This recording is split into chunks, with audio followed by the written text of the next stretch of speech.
नमस्कार बच्चों। आज हम भारतीय मरुस्थल के थार का मरुस्थल पाठ का अध्ययन करेंगे। थार का मरुस्थल में जीवन यापन का बहुत जटिल रहा है। हमें जानकर आश्चर्य होगा कि पर्यावरण की प्राकृतिक स्थिति और प्राकृतिक संसाधनों की कमी के बावजूद थार का विशाल मरुस्थल संसार के सभी मरुस्थलों में सबसे सघन आबादी का क्षेत्र है। यहाँ के पारंपरिक उद्योग धंधे जैसे बंधेज, लाख की चूड़ियाँ, कपड़े की बुनाई और रंगाई, आभूषणों पर मीनाकारी, पत्थरों की नक्काशी आदि का काफ़ी प्रसिद्ध है।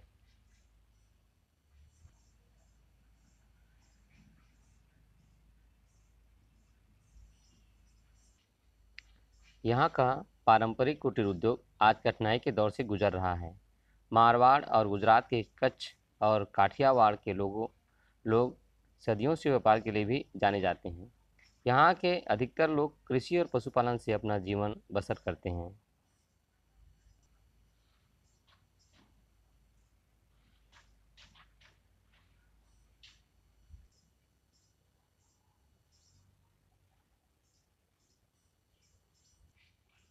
राजस्थान का थार भारत का सबसे बड़ा ऊन उत्पादक क्षेत्र है।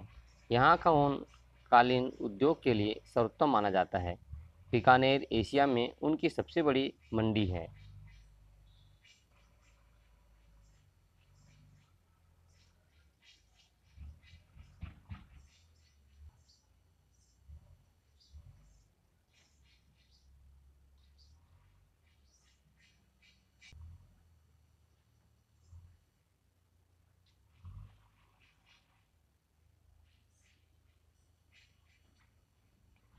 यद्यपि थार एक मरुस्थल है और यहाँ वन नहीं है, फिर भी मरुभूमि के फैलाव को रोकने के लिए सरकार और लोगों ने कई सफल प्रयास किए, जिसके फलस्वरूप विगत कुछ वर्षों में यहाँ कृषि वानिकी की संभावनाएं बढ़ी हैं।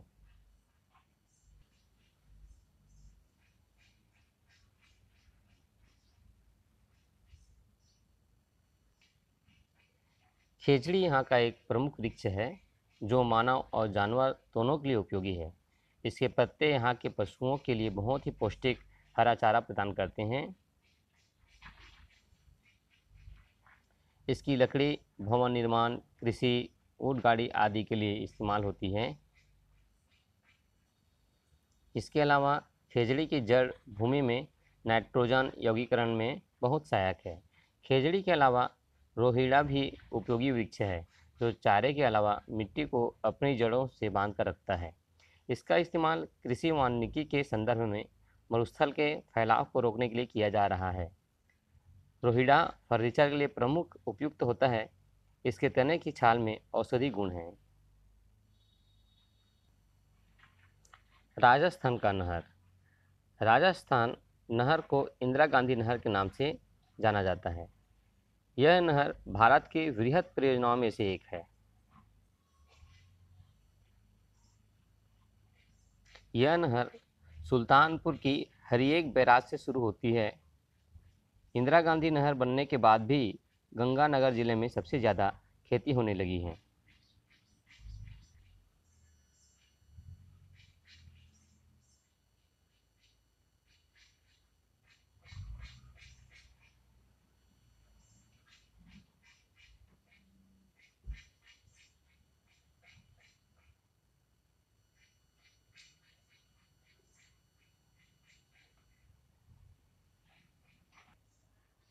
आप देख रहे हैं हरिएक बैराज, जहाँ से इंदिरा गांधी नहर निकलती हैं।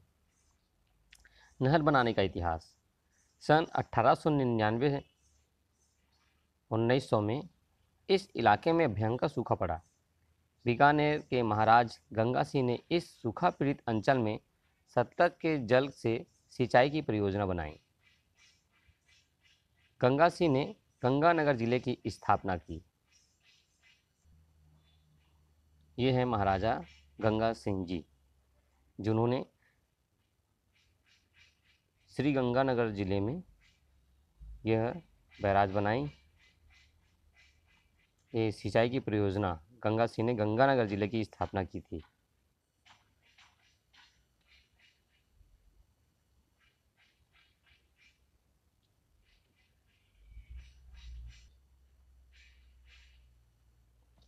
भारत की आज़ादी के बाद फिर एक खुदाई का काम शुरू हुआ। सन 1885 में इस नहर का नाम इंदिरा गांधी नहर रखा गया। आइए नक्शा में देखते हैं राजस्थान का नहर, इंदिरा गांधी नहर।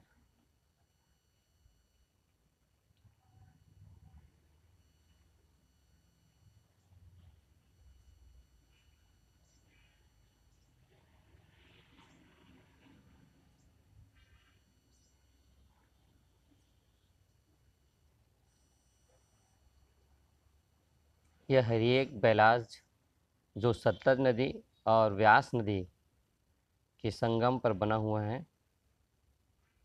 इस बैराज से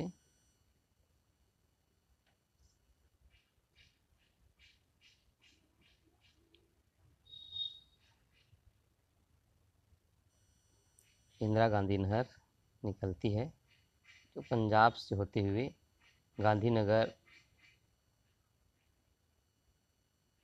से गुजरता हुआ इस तरह से राजस्थान के रेगिस्तानी इलाकों से यह नहर निकलती है।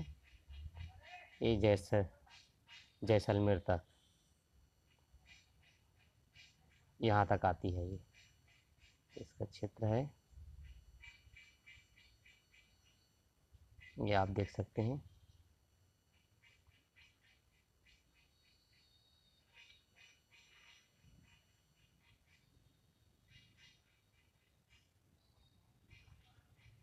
इस नहर से पंजाब एवं हरियाणा को भी जल मिलता है। राजस्थान के रेतीले क्षेत्र तथा बाड़मेर, बीकानेर, चूरू, हनुमानगढ़, जैसलमेर, जोधपुर एवं गंगानगर में इस नहर से जल की आपूर्ति होती है। इस नहर की वजह से इस मरु प्रदेश में कृषि का विस्तार हुआ। इसके साथ ही कई और भी बदलाव हुए। इंदिरा गांधी नहर बनने से जहां लाभकारी परिवर्तन हुए, वहीं प्रदेश में अनेक तरह की समस्याएं भी सामने आई। राजस्थान के रेतीले क्षेत्र बाड़मेर, जहां इंदिरा गांधी नहर से पानी पहुंचती है, बीकानेर, चूरू, हनुमानगढ़, जैसलमेर, जोधपुर एवं गंगानगर, ये आप देख रहे हैं। यहाँ इस नहर से जल आपूर्ति होती है।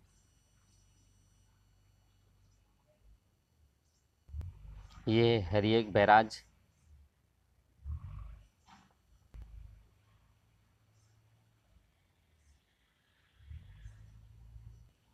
इंदिरा गांधी नहर,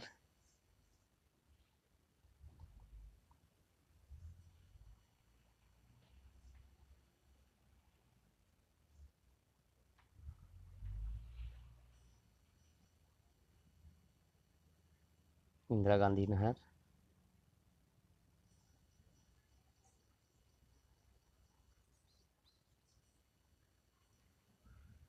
इंदिरा गांधी नहर बनने से जहां लाभकारी परिवर्तन हुए, वहीं प्रदेश में अनेक तरह की समस्याएं भी सामने आईं। सबसे बड़ा समस्या यह है कि मरुस्थल की रेत उड़कर नहर में जमा होने लगी, जिससे बाहर निकलने का काम अतिरिक्त करना पड़ रहा है।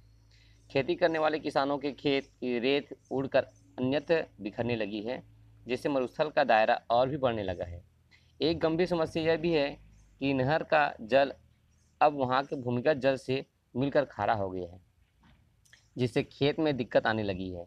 खेती का काम बाधित होने से वहाँ के किसान अब मजदूरी करने शहर में पलायन करने लगे हैं। पशुपालकों की एक समस्या यह है कि खेती के दिनों में किसान अपनी सिंचित भूमि पर पशुओं को चरने नहीं देते हैं। इन सारी समस्याओं का कोई वैज्ञानिक हल खोजा जाना चाहिए, जिसका लाभ क्षेत्र के लोगों को मिल सके। राजस्थान के खनिज संपदा। थार में विभिन्न प्रकार के खनिज पदार्थ भी पाए जाते हैं।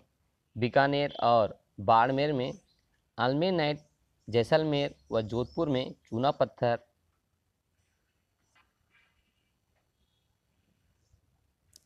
बीकानेर में जिप्सम,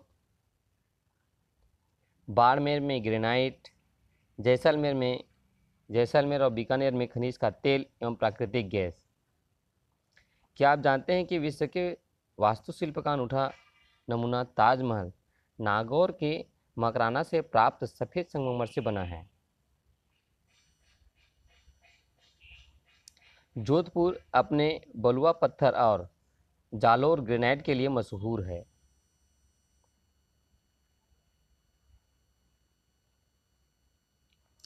जैसलमेर और बाड़मेर में मिला खनिज तेल पिछले 25 सालों में भारत की सबसे बड़ी खोज है। तेल, गैस और पवन चक्की एवं सौर ऊर्जा से बिजली पैदा करने की अभूतपूर्व संभावनाओं के कारण राजस्थान में आर्थिक विकास की दिशा और दशा में अनुकूल परिवर्तन की उम्मीद है।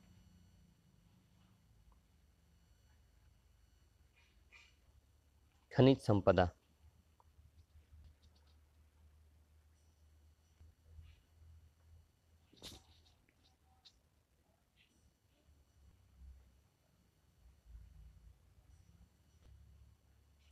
राजस्थान और विशेषकर थार पर्यटन के लिए विदेशी सैलानियों में काफ़ी मशहूर है, जिसके कारण यहाँ आतिथ्य सत्कार से जुड़े होटल और परिवहन उद्योग के विकास को काफ़ी बल मिला है।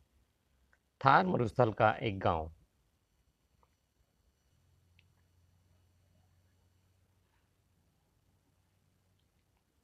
राजस्थान के सुदूर पश्चिम में जैसलमेर है।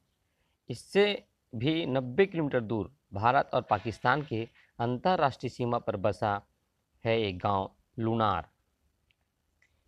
इसके बाद कोई और गांव नहीं है, केवल एक छोटी सी ढाणी अर्थात टोला है, रतन सिंह की ढाड़ी के नाम से जाना जाता है। यहाँ छोटे छोटे घर और बस रेत ही रेत दिखते हैं। जलवायु बहुत शुष्क है और कभी कभी रेत की आंधियाँ चलती हैं। थार एक गर्म मरुस्थल है। दिन में तापमान बहुत बढ़ जाता है और रात होते होते ठिठुरन भरी सर्दी लगने लगती है। यहाँ पानी का स्थायी स्रोत नहीं है। यहाँ इतनी बारिश नहीं होती कि जंगल पनप सके। कहीं कहीं खेजड़ी के एक दो झाड़ अवश्य दिख जाते हैं, जैसे कि आपने खेजड़ी का पौधा देखा था, जो लुनार गांव की पहचान है। थार की गोद में बसा ये 200 घर वालों गांव लुनार रेत में रची एक कविता की तरह है। सरहद से कुछ ही दूरी पर स्थित यह गांव पूरे इलाके में सबसे बड़ा है। यहाँ मेघवाल, सोडा राजपूत तथा मुस्लिम समुदाय के घर हैं। घर ज़्यादातर मिट्टी से बनी गोलाकार झोपड़ियाँ हैं। कुछ सालों में पत्थर के पक्के घर भी बनने लगे हैं। तीनों समुदायों की अपनी अपनी बस्तियां हैं, जिन्हें वास कहा जाता है। ये वास एक दूसरे से दूर दूर स्थित है, जिन्हें बुजुर्गों के नाम से जाना जाता है। सभी मोहल्लों की अलग अलग बैठकें हैं। गांव में 15 मोहल्ले हैं और उनकी 15 बैठकें भी हैं। आजीविका के ज़्यादा स्रोत उपलब्ध नहीं हैं। भूजल भी 350 से 425 मीटर की गहराई में खारे जल के रूप में मिलता है। पीने के पानी के लिए सरकारी नलकूप पर निर्भर रहना पड़ता है। आजकल नवनिर्मित मकानों में बारिश के जल संग्रहण की भी व्यवस्था की जा रही है।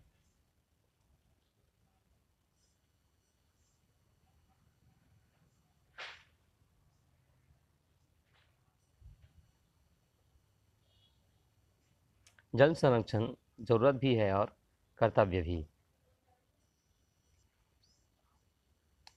आजकल नवनिर्मित मकानों में बारिश के जल संग्रहण की भी व्यवस्था की जा रही है। रेगिस्तान में सबसे कीमती वस्तु पानी ही है। लोग पानी को जान से भी ज़्यादा संभाल कर रखते हैं। जुलाई, अगस्त और सितंबर में बादल आते हैं और उड़ते हुए निकल जाते हैं, पर बरसते नहीं हैं।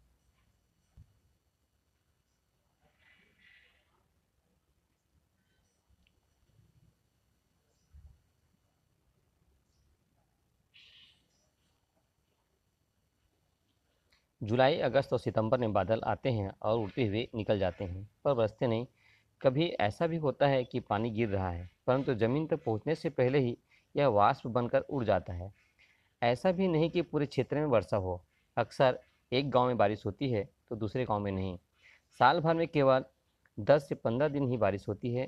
साल में 25 सेंटीमीटर से ज़्यादा औसत वर्षा नहीं होती है। कुछ सालों पहले पानी 45 किलोमीटर दूर स्थित केरिया ग्राम से ढाबरी तक पाइप के द्वारा लाया जाता था। इसके उपरांत जल को गांव में वितरित किया जाता था। आज भी कई लोग पानी को छोटी छोटी कुइयों से संभाल कर रखते हैं।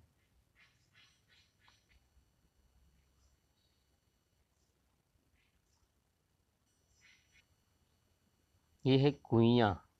राजस्थान में इस प्रकार से कुएं बनाए जाते हैं, चारों तरफ से ढके हुए हैं।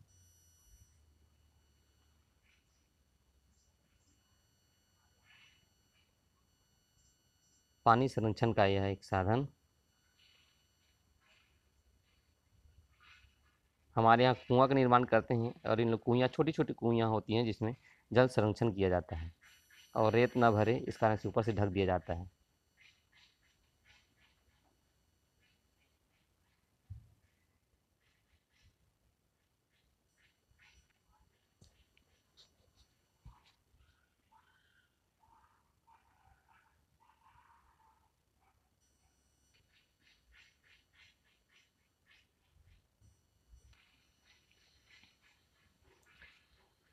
कुछ लोग इन इन कुइयों पर ताले भी लगा कर रखते हैं। इससे पता चलता है कि जल किस प्रकार रेगिस्तान का सबसे बहुमूल्य संसाधन है।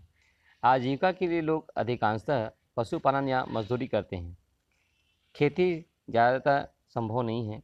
कुछ ही परिवार 5-6 महीनों के लिए कृषि करते हैं, जो पूरी तरीके से बारिश पर निर्भर रहती है। राजस्थान की कृषि। राजस्थान में बोई जाने वाली विभिन्न फसलें।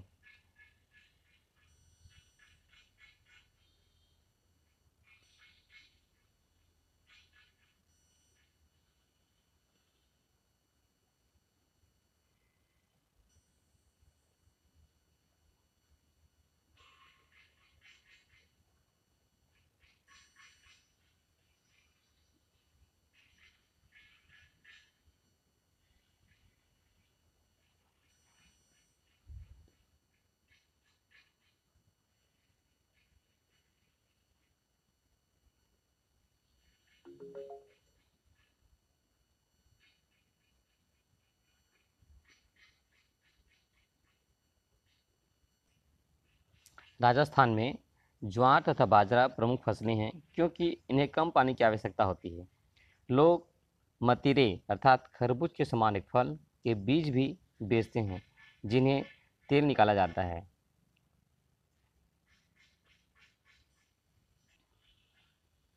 यहाँ भेड़, बकरियाँ, गाय और ऊँट मुख्य पशु हैं। लोग मूलतः पशु बेचते हैं। दूध, घी का इस्तेमाल केवल घर की ज़रूरतों के लिए किया जाता है। हालांकि अब लोगों ने दूध बेचना भी शुरू कर दिया है। डेयरी की गाड़ी रोजाना आती है जो गांव से दूध इकट्ठा करने करके ले जाती है। कई सालों पहले तक बाड़मेर में स्थित बालोतरा में लगने वाले पशु मेले में भी लोग अपने पशुओं के साथ जाते थे। पशुओं को चराने के लिए गांव के आसपास 10-15 किलोमीटर तक ले जाता है। गायें और ऊँट तो अपने आप चर आते हैं, पर भेड़ बकरियों के साथ आदमियों को जाना पड़ता है। गांव में घर के अतिरिक्त लोगों के पास अपनी अपनी ढाड़ियाँ भी हैं, जहां वे अपने पशुओं के साथ जाते हैं। रेतीले रेगिस्तान में चलते फिरते आपको एक दो घर दिख ही जाएंगे, जो दूर दूर तक स्थित है। इन्हीं को ढाड़ी कहते हैं। जल संरक्षण और प्रबंधन। जल ऐसा प्राकृतिक संसाधन है जिस पर न केवल मानव अपितु वनस्पति एवं संपूर्ण जीव जगत निर्भर है। वर्तमान औद्योगिक आर्थिक वातावरण, बढ़ती उपभोगवादी संस्कृति, अत्यधिक जनसंख्या वृद्धि, सिंचित भूमि में लगातार वृद्धि होने के कारण जल का दोहन तीव्र गति से हो रहा है। अतः स्थानीय एवं विश्व स्तर पर भविष्य के लिए जल संरक्षण करना अति आवश्यक है। जल संरक्षण के तरीके। जल संरक्षण के लिए नए हर नागरिक, समाज और शासन को एक साथ मिलकर कदम उठाने की आवश्यकता है।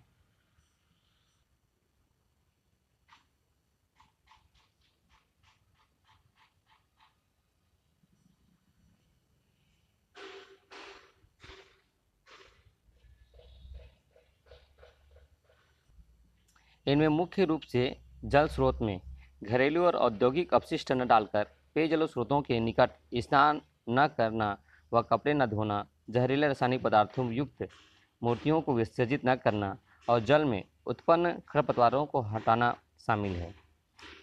जल का पुनर्वितरण करना अर्थात अधिक वर्षा वाले क्षेत्रों से जल को नहर के द्वारा कम वर्षा वाले क्षेत्र में पहुंचाकर क्षेत्रीय विषमता को कम किया जा सकता है। इनके साथ साथ जल संचयन, जनसंख्या नियंत्रण, सिंचाई की उन्नत विधियों के प्रयोग, वन क्षेत्र में वृद्धि, भूमि जल का विवेकपूर्ण उपयोग और जल के पुनः उपयोग के द्वारा जल भंडारण को बढ़ाया जा सकता है। परंपरागत जल संरक्षण विधि। प्राचीन काल से ही जल की कमी की समस्याओं को बचने के लिए राज्य और सार्वजनिक सहयोग से झीलें, तालाब, कुएं, बावड़ियां आदि का निर्माण किया गया है। समय समय पर विभिन्न झीलों का निर्माण करवाना, उनकी मरम्मत करवाना, नदी के मार्गों को मोड़कर तथा झीलों को आपस में जोड़कर जल संरक्षण करना इसके उदाहरण हैं। जनसंख्या में वृद्धि और जल में हो रही निरंतर कमी के संदर्भ में परंपरागत जल संरक्षण की विधियां चुनौतियों का सामना कर रही है। वर्तमान में इन जल स्रोतों की उपेक्षा की जा रही है। अनेक पुरानी बावड़ियाँ, राजस्थान की बावड़ी हैं जो राजघरानों द्वारा बनाया गया है। ये जल संरक्षण के लिए बावड़ी।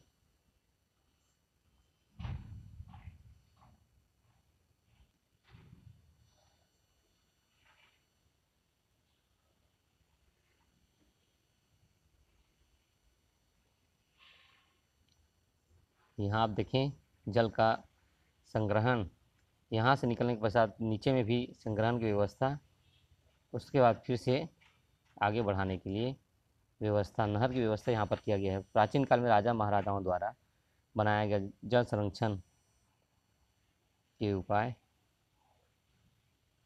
यहाँ आप देखें बावड़ी, राजस्थान में इस तरह से जल संरक्षण के राजा महाराजा लोग व्यवस्थित रूप से बावड़ी बनाते थे।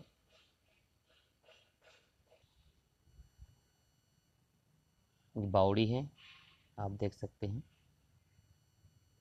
इस प्रकार जल संरक्षण के शानदार उदाहरण प्राचीन काल में जल को किस प्रकार संरक्षित किया जाता था, ये आप देख रहे हैं।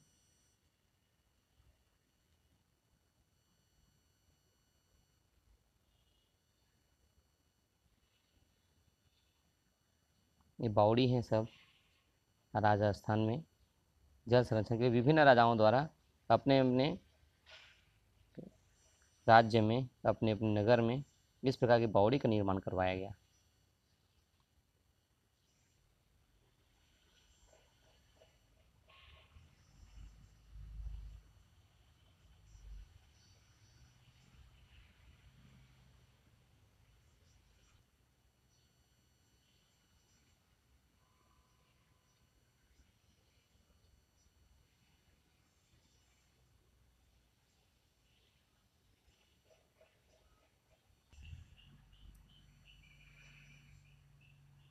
अनेक पुरानी बावड़ियाँ, जिसे छोटे तालाब भी कह सकते हैं, या तालाब आदि पर अतिक्रमण कर उन्हें पार दिया गया, जबकि वे आज जल संकट के निराकरण का एक बहुत ही शानदार साधन हो सकती थी।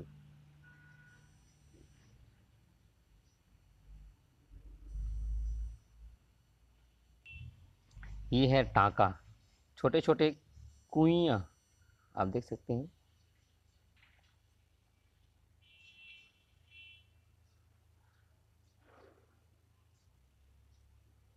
थार रेगिस्तान में जल संग्रह की कुइयाँ, कितने सारे कुइयाँ, छोटी छोटी कुइयाँ बनाया गया है। ये थार रेगिस्तान में जल संग्रहण की कुइयां हैं।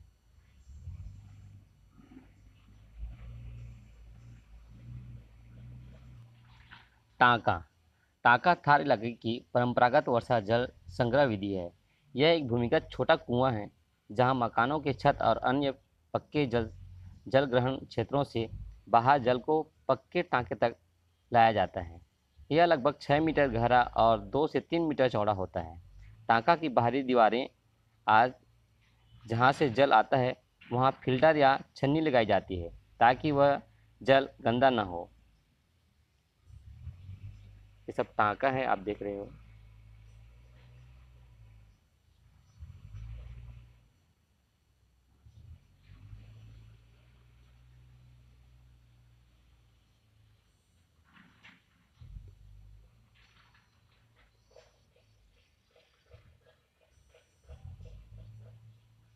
ये टांका का निर्माण करते हुए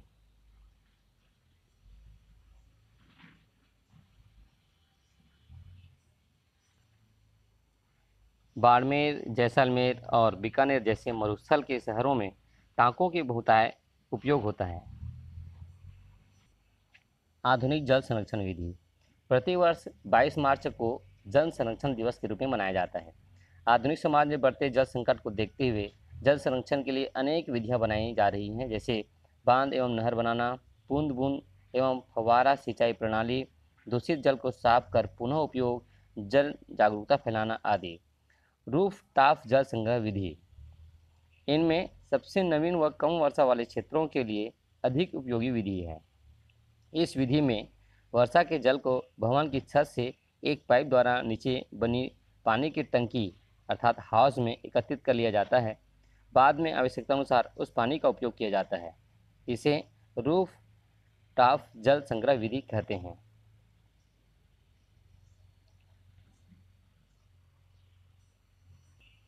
यहाँ आप देख रहे हैं आधुनिक जल संरक्षण विधि। छत के पानी को कुएं में इकट्ठा किया जा रहा है।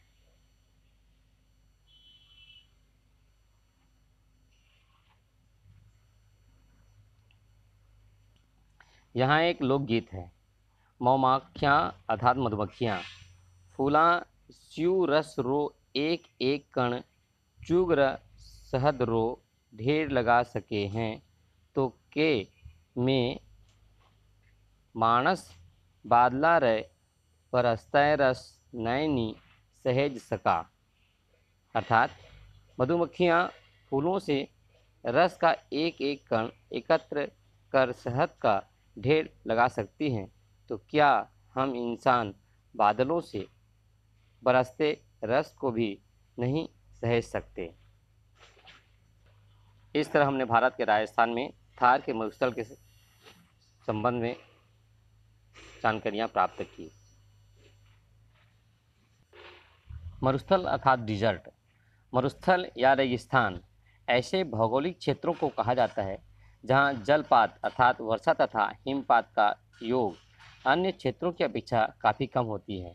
प्रायः या गलती से रेतीले रेगिस्तानी मैदानों को मरुस्थल कहा जाता है, जो कि गलत है। यह बात और है कि भारत में सबसे कम वर्षा वाला क्षेत्र अर्थात थार एक रेतीला मैदान क्षेत्र है। विश्व के प्रमुख रेगिस्तान। सहारा रेगिस्तान,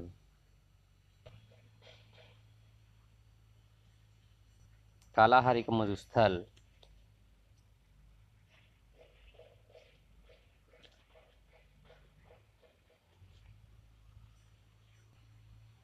गोबी मरुस्थल।